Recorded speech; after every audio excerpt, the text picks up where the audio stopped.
Right, let's go now to Mark Potter at the Pentagon with the latest on the rescue operations there. Mark, what can you tell us? Well, Colleen, I can tell you that inside the building here at the Pentagon, it's fairly quiet tonight, but the building is clearly operational, and we're told that it will be fully operational in the morning, even though half the physical structure is now shut down because of the damage and the investigation. The fire is now under control, although there are still a few hot spots that the firefighters still occasionally have to deal with. In the spot where the plane hit, which we're looking at live this morning from the Pentagon, workers are still on the scene, shoring up the structures, sifting through the rubble, trying to find victims, looking for evidence for the criminal case, looking for the black boxes, the voice and data recorders from the plane. FBI agents were on scene here throughout the day, overseeing what is clearly a very large crime scene now, and they are in charge of it.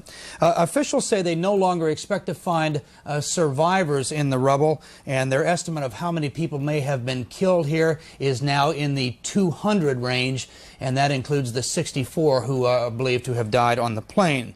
Now, late this afternoon, President Bush visited the Pentagon. He arrived here under very tight security. We can see the cars coming in here. He spent some time mingling with the soldiers and the armed service personnel, with the workers, the firefighters, and surveying the damage. He said that he was overwhelmed by the devastation. The nation mourns, but our government will go on. The country will function.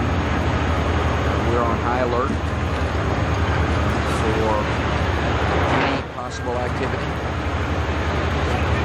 But coming here confirms what the Secretary and I both know, that this is a great nation. The people here working hard prove it.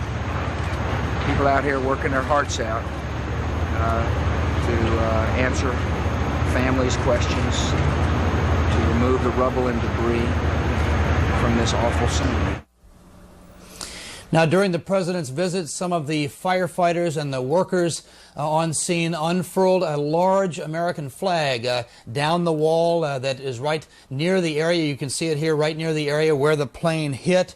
The president said that earlier in the day he suggested that any retaliatory response, certainly a matter that would involve the people inside this building at the Pentagon, may not occur soon. He said the battle against terrorism, in his words, will take time and resolve. And that flag is still on the building tonight. This is a live picture.